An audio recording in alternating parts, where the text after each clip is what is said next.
Hello, seventh grade. How are you today? I hope everyone's doing well today and that you were able to enjoy some of the beautiful sunshine we had yesterday. I'm taping this on Monday, which is your yesterday because you're going to watch this tomorrow, which is Tuesday. You can see behind me that it's very sunny, but Tuesday it's supposed to rain like all day, which would be today if you're watching this on Tuesday. Yeah. Anyways. I hope you were able to get outside for a little bit. In fact, this is my last video of the day, and I'm going to go outside and play with my boys for a little bit before I come back in and do other work. But it's nice to have some spring sunshine, and it's really good for us to get outside, get rid of any sickness that's inside of you, unless you have really bad allergies, in that case, it might make you sort of sneezy. But anyways, today, right now, we are going to go over your grammar. So get out your grammar workbooks, your packets. You guys have packets. Get your packets out. We're going to go over pages 207 and 208. Well, actually 208 because I already went over 207 with you. Excuse me. And then I'm going to introduce to you what we're going to do on your next couple of pages. So get out page 207 and 208. On page 207, I went over these answers before in the videos, so you should have them all right. Number one, on 207, number one, the verb phrase is have told, and that is present perfect.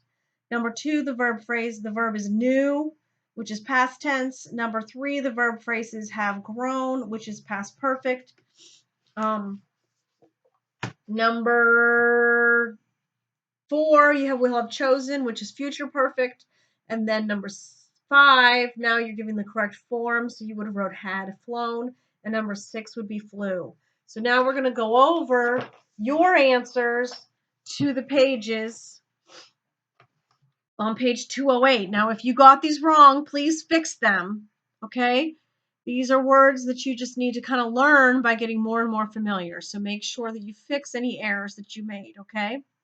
So now for the first part here, you are underlining the complete verb and writing the tense of each verb.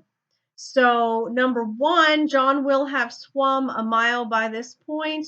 Your verb phrase is will have swum, which is future perfect. Your clues are the helpers will, which tells you it's future, and have, which tells you that it's perfect.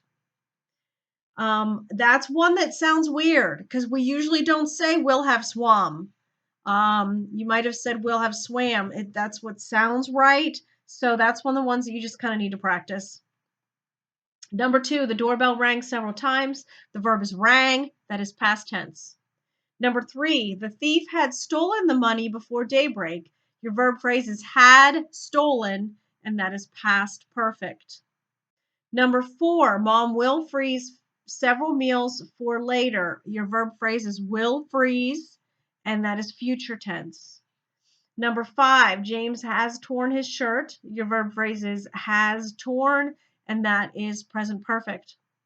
Number six, May throws the ball to Rob. The verb is throws, and that is present tense. Now, in this next section, you are writing the correct form of the verb according to what they say they want tense-wise. So number seven should read, several months before, we had begun the planning for our weekend vacation. Had begun. Number eight, my alarm rang at 6:30 a.m. Rang. Number nine, I threw off the covers, got dressed, ate breakfast, and got into the car. Threw. Number 10, during the trip we sang game. During the trip we played games and sang silly songs. The verb is sang.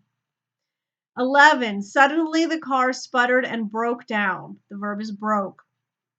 Number 12, Dad had spoken to 3 people on his cell phone before noon. The verb is had spoken.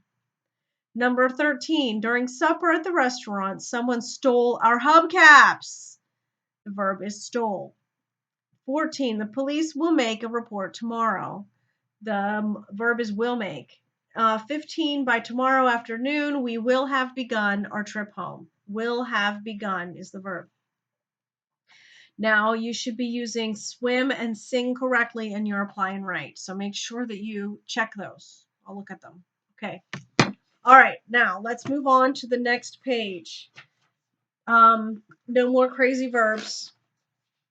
I mean, you're not allowed to forget them, but we're just not focusing on them anymore. Now we're going to focus on contractions and double negatives.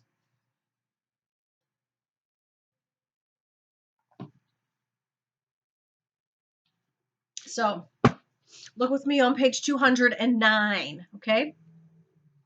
It talks about contractions. Now, this should be a review for most of you. You have experienced contractions a lot in your grammar past, and we use them all the time. Contractions is basically when you take two words and combine them, and the letters you take out, you put an apostrophe instead. Here on your page, it says a contraction is made up of two words that are put together and shortened to make one word. And a lot of times you're only taking out one letter, so it seems kind of silly, but that's what we do. An apostrophe takes the place of the letter or the letters that are left out of the new word. Some contractions are formed by combining verbs in the word not. That's one of your most common contractions. Other contractions are formed by combining nouns and verbs or pronouns and verbs. When using contractions, you must pay special attention to subject-verb agreement. If the subject is singular, then the verb has to agree with it. And if the subject is plural, use the verb that agrees with that number. So the examples they give us is Jonathan is, and you have Jonathan apostrophe S, Jonathan's. So in a sentence, you might say, Jonathan's reading a book. Now that's tricky because it also we make things possessive by adding a apostrophe and S. So you have to look at how a word is used in the sentence, because we could say Jonathan's book is on the table, and then in that case it's possessive. But if we say Jonathan's reading, you can separate them and it would be Jonathan is reading this book. We also have I and am going together to form I'm. Then on the plural side, they have they are, which makes their. Now notice there's the apostrophe re. Now that is the there that means they are, not to be confused with there, which is a place there, and their, which is the possessive there. So those are a little tricky. People tend to get those kind of mixed up, but this one, you can separate it, they are, and you only use this in a sentence if you are having the verb are, they are. Otherwise, you're not going to use this one in a sentence. Excuse me. So we have is going to be we've. So you're going to practice your contractions in this lesson.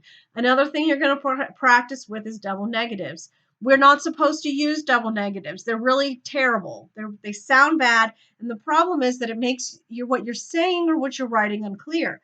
Because in a lot of cases, a double negative, they combine and they make a positive, which is oftentimes the opposite of what you really meant to say. Double negatives appear everywhere, especially in music. You see them in some commercials.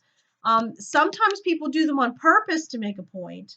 And what they're really trying to say is the positive, but go about it in a roundabout way. But most of the time when people use double negatives, what they really mean is the negative.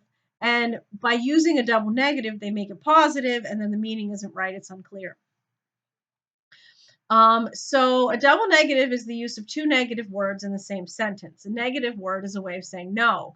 And a contraction with not is a negative word. And oftentimes when you see double negatives, it's because there's a word that is contracted with not, and then they use another negative word. So an example of negative words, never, no, nobody, no one, none, nothing, nowhere. Positives could be always, ever, any, anyone, everyone, someone, all, one, same, anything, something, anywhere, somewhere. So here's he didn't never finish. That's wrong, because if you say he did not never finish, what you're actually saying is that he finished. You might as well just say he finished. But that's not what they meant. What they mean is that he didn't finish. So you could change that to he didn't finish or he didn't ever finish instead of never. So that's what we are working on. So let's look at the guided practice. Here we're going to write the correct contraction. So they had not loaded the ship. You're going to contract that had and not into hadn't, which is spelled HADN''T. Then we have Mr. Hydorn is in charge of the cranes that lift the containers. They want us to contract Mr. Hydorn and is. So you're going to write Mr. Hydorn's, which is going to be spelled capital MR period, capital HEIDORN''S. Number 3, we are looking at the tankers that carry gasoline. They want us to contract the we and the are. So you're going to make it we're. So it's going to be a capital, since at the beginning of the sentence, capital WE''RE. Now, the next section, they want us to write if the subject is singular or plural. So we're looking at they're on a cruise to the Caribbean. Now we have to separate there into they are. The subject is they, which is plural, so you can write P in the blank. Number 5, Sharon's in the dining room of the ship. So it's really Sharon is in the dining room of the ship. The subject is Sharon, and that is singular, so you can write S on the line. Then number 6, here they want us to write C if it's written correctly, I if it is written incorrectly. They only gave us one example, so you can probably assume it's going to be incorrect. So let's read it. He hadn't never been on a cruise before. Now that is wrong. So write incorrect in the blank, and now we have to fix it. What they're saying, he had not never been on a cruise before. That is not correct. We don't speak that way. So you could say he had never been on a cruise before, or you could say he hadn't been on a cruise before, or you could say he had not been on a cruise before, or you could say he had not ever been on a cruise before. Those are all acceptable. So when you get to this part, there's a couple different options. So you need to pick the one that sounds best for you. So now you are going to work on page 210. You're going to complete all the questions and the apply and write, and then we will go over them in the next video. All right, see you soon. Bye.